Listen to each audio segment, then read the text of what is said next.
जो यहाँ कल हुआ है वो गलत।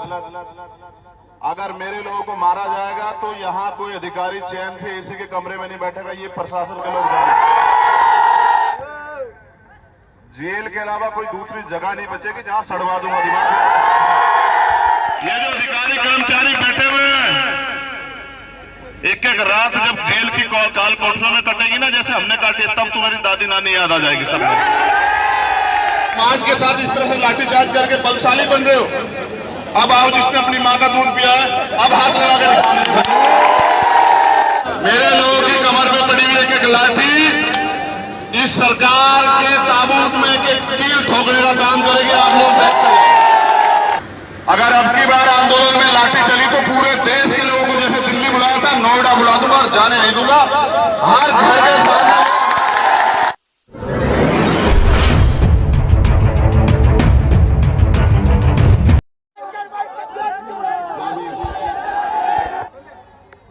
देखिए, यहाँ शासन प्रशासन के लोग भी होंगे और यहाँ मेरे परिवार के लोग भी हैं जो कई दिन से धरना दे रहे हैं।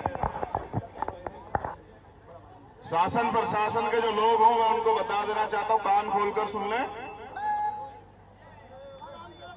जो यहाँ कल हुआ है वो गलत। अगर मेरे लोगों को मारा जाएगा तो यहाँ कोई अधिकारी चैन से एसी के कमरे में नहीं बैठेगा, ये प्रशासन के लोग जाने।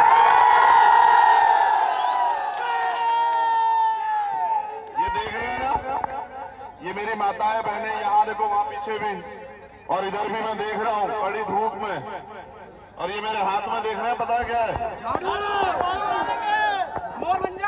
ये सफाई भी करती है।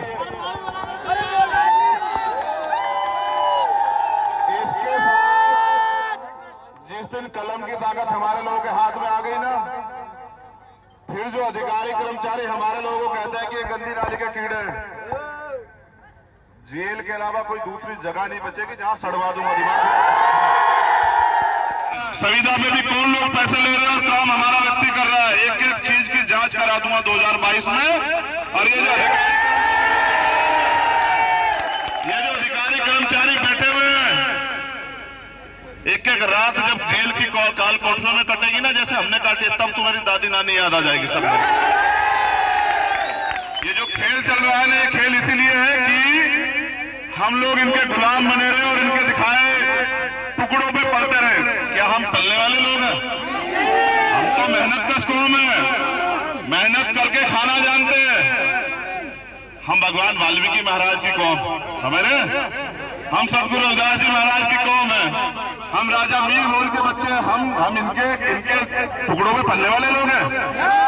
हमारे जूते में इतना दम है कि अच्छे अच्छे अधिकारी कर्मचारी को जो है, जब वो हमारे लोगों का उत्पीड़न करेगा तो उसको हम जवाब देना जानते हैं।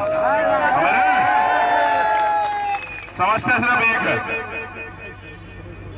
हमारी एकता ना होने के कारण ये लोग फायदा उठा रहे हैं। फायदा कैसा?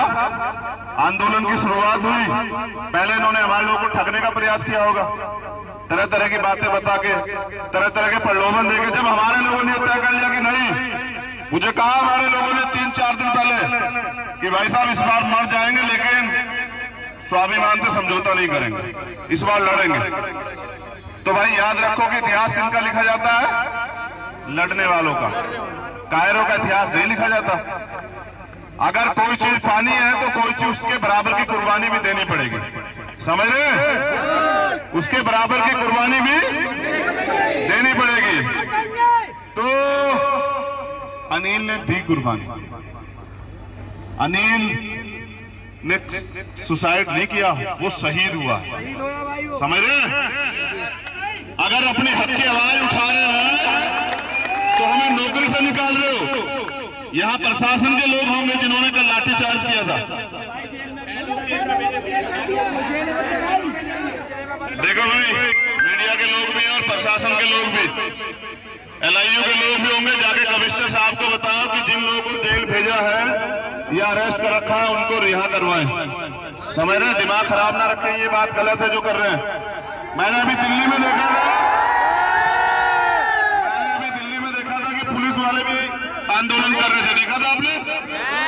दिल्ली के लोग जानते नहीं जानते कि पुलिस के लोग आंदोलन कर रहे थे।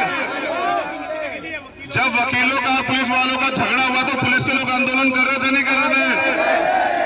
मैंने कई पुलिस वालों को अपनी रोते हुए देखा। अगर आज हमारे लोग अपने हकों के लिए यहां लड़ रहे हैं, अपने हकों के लिए आज जो है आंदोलन कर रहे हैं, तो हमारे लोगों को मार के सत्ता का दुरुपयोग कर रहे हो। ये कल तो तुम पे भी था, और आने जो कमजोर वर्ग के गरीबों के बच्चों की सत्ता मैं दिखाता हूं कि दिन तुम पे फिर भी आएगा। घबराओ मत।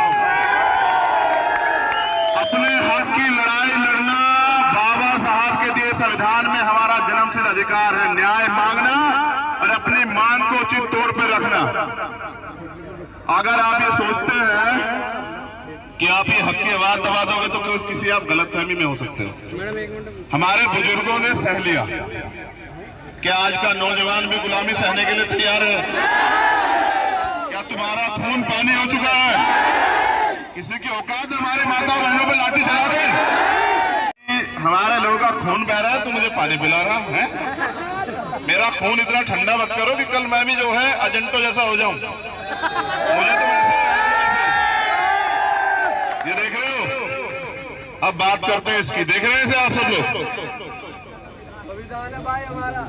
इसने हमें अधिकार दिए।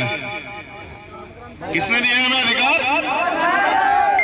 इसने अधिकार दिए। कोई सरकार इसे नहीं छीन सकती हमारे अधिकारों को। समझ रहे हैं? अब बात करते हैं मुद्दे की। मुद्दा यह है कि गंदगी का काम करें हम। हमारे पढ़े लिखे बच्चे रोजगार नहीं जब सरकार दे रही तो मजबूर हो रहे हैं ठेकेदारी पे काम करने के लिए। मुख्यमंत्री कहते हैं कि संविदा पे नौकरी निकालूंगा। संविदा पे मुख्यमंत्री क्यों नहीं हो सकता भाई? अगर काम अच्छा ना करे मुख्यमंत्री तो उसको 6 महीने में हटा देना चाहिए। बिल्कुल नहीं। अगर सीईओ ये यहां बैठी हुई है हमारी बहन, अगर ये अच्छा काम ना करे तो इसको नहीं हटा देना चाहिए भाई। की व्यवस्था की जाए, क्योंकि देखो ये काम तो हमें मजबूरी में करना पड़ रहा है, क्योंकि हमारी आबादी तो बहुत ज्यादा है और तमाम लोग इस बात को जानते भी हैं कि इनकी आबादी तो भाई बहुत ज्यादा है। तो सरकार के पास तो रोजगार देने की कोई स्कीम नहीं है। तो जो करोड़ों माँ बाप अपने बच्चों को पढ़ाते हैं ये सोच कर कि भाई कल ये सरकारी नौकरी करेगा, इसका जीवन सेफ हो जाएगा, अपने बच्चों को आगे अच्छा पढ़ाएगा, तो इसके सपने तैयार होंगे। माँ बाप अपना पेट काट के अपने सपने काट के उस बच्चे को आगे बढ़ाते हैं, मगर अब सरकार सरकारी नौकरी नहीं दे रही है। फिर कहीं संविदा की बात करते हैं, कुछ करते हैं। तो ये भी बात रखती है, तमाम युवाओं को मद्देनजर रखते हैं कि सरकार रोजगार दे। ये कहने से काम नहीं चलेगा कि हम पे ठेका दिए, ठेका तो होगा। तुम पे रोजगार नहीं दिया जा रहा तो मेरी सरकार से मांगे कि आप कुर्सियां खाली कर दो। आप आज हमें दे दो सत्ता की कुर्सी, उत्तर प्रदेश कुर्सी आप हमें दे दो, कल सारे संविदा कर्मी जो है और सारे सफाई कर्मचारी नियमित हो जाएंगे। मैं एफिडेविट देता हूं। आपका ध्यान दें। मैं पूरी गारंटी से भगवान वाल्मीकि महाराज को साक्षी मानकर, अपने ईश्वर को साक्षी मानकर ये गारंटी देता हूं कि आज आप मुझे ताकत दीजिए। जिस दिन मुझे ताकत मिलेगी अगले दिन जितने सफाई कर्मचारी वर्किंग पे सारे जो है नियमित हो जाएंगे। ना संविदा रहेगी और ना ठेकेदारी रहेगी, ना बचौलिया रहेगा, ना ये बात मैं अपने महापुरुषों को साक्षी मानकर कह रहा हूं। अगर ना करूं तो अगले दिन जूता उठा के मेरा स्वागत करना, मैं आपको जबान दे रहा हूं समाज के लोगों को। समझ रहे हैं? लेकिन 30 साल तक आप लोग कुत्ते से भी प्यार कर लेता है आदमी। 30 साल अगर कोई किसी के यहाँ जी जाए, हमारे लोगों ने जानवरों की तरह प्यार किया। इस सफाई कर्मचारी काम किया। जहां कोरोना में लोग अपने घरों में बड़े बैठे थे, हमारे लोग जो है आपने देखा लोगों की जान बचा रहे थे, सफाई का काम कर रहे थे, लोगों को जो है लोगों को जीवन दे रहे थे। उस समाज के साथ इस तरह से लाठीचार्ज करके बलशाली बन रहे हो। अब आओ, जिसने अपनी माँ का दूध पिया है अब हाथ लगा के दिखाने। अगर तुम लाठी मार सकते हो कोई बात नहीं। एक एक मेरे लोगों के कमर पर पड़ी हुई एक एक लाठी को समझ लेना। मेरे लोगों की कमर पर पड़ी हुई एक एक लाठी इस सरकार के ताबूत में एक कील ठोकने का काम करेंगे। आप लोग देखते हैं, आप लोग चलाओ लाठी, हम लोग तैयार है लाठी खाने के लिए। लेकिन याद रखना, हमारे लोगों पे सरकार की स्वार्थ में, सरकार के एजेंडे पे, सरकार के दिखाए रास्ते पे और जातिगत मानसिक प्रताड़ना करते हुए जो लाठी जो चला रहे हैं वो अधिकारी कर्मचारी, जिस दिन हम लोग सत्ता में आएंगे चैन से नहीं बैठेंगे। सबका इलाज करना हम लोग जानते हैं, जो लोग ये कर रहे हैं सबका इलाज कर दिया जाएगा, ठीक है? हाँ, अच्छा देखो भाई, ये नौजवान ये कह रहे हैं कि भैया एक गाना सुना दो, कार्यकर्ताओं में जोश बढ़ जाएगा।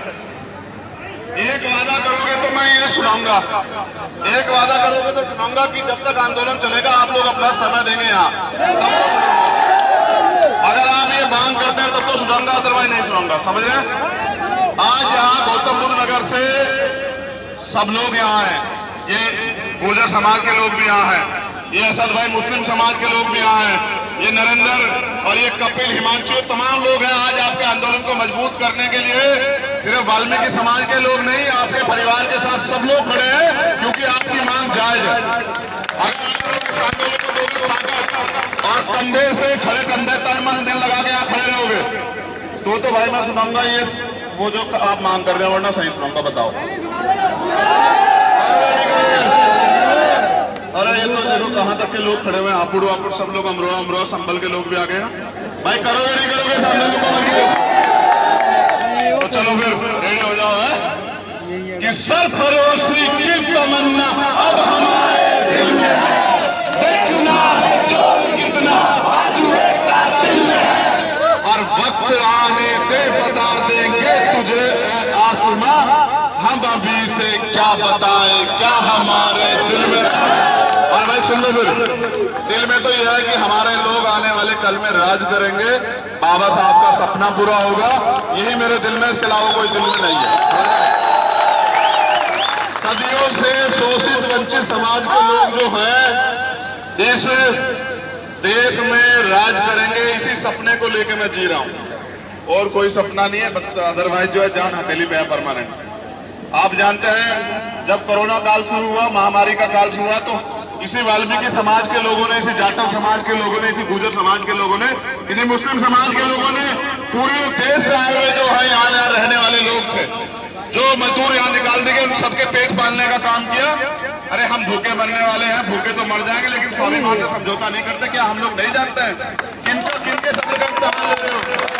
अरे मैं जानता हूँ एक एक आदमी भूखा भी रहा, लेकिन ये हिमांशु और तमाम लोग, नरेंद्र और लगे रहे, सब लोग मंगतराव पहलवान, लेकिन तमाम घर में जब दिल्ली में दंगा हुआ, सबके घर में राशन पहुंचाने का काम किया। हमारी बात कर रहे हो, हमारे सबका मान तिलतान ले रहे हो। बाबा साहब के संविधान ने हाथ बांधे हुए, कमजोर नहीं है, समझ रहे हैं? लाठी गोली मुकदमों से नहीं डरते हैं, चोरी दलाली मक्कारी झूठ फरेब से डरते हैं। आपने इतने लंबे समय से किया है, अब हमारे लोग नहीं सहेंगे। क्या अब भी दलालों के बातों में आके अपने आंदोलन को कमजोर करोगे? देखो दो चीजें, बाबा साहब ने कहा शिक्षा श्रेणी का वो दूध है जो पिएगा दहाड़ेगा, और उन्होंने ये भी कहा जब काशीराम साहब यहाँ आए कि अन्याय अत्याचार के खिलाफ जो कौम आवाज नहीं उठाती वो लाशें उठाती है। आज आप अन्याय अत्याचार के खिलाफ आवाज उठाने के लिए खड़े हुए हैं। हमने पहले भी इस देश को बचाने के लिए कुर्बानियां दी हैं, इतिहास गवाह। इस देश को आजाद करवाने के लिए कुर्बानियां दी है। ये देश हमारा है, इस देश को पूंजीपतियों के हाथ में गुलाम होने हम नहीं देंगे। ना तो यहाँ सरकारी डिपार्टमेंट खत्म होने दिए जाएंगे, और ना ही यहाँ हक की आवाज उठाने वाले पर लाठी चलने दी जाएगी। मेरा प्रथम निवेदन है इस जिले के कमिश्नर साहब को, अपने पुलिस के लोगों से, प्रशासन के लोगों से कहें कि जब तक हमारा आंदोलन चल रहा है शांतिप्रिय तरीके से चलने दें। अगर अब की बार आंदोलन में लाठी चली तो पूरे देश के लोगों को, जैसे दिल्ली बुलाया था, नोएडा बुला दूंगा और जाने नहीं दूंगा।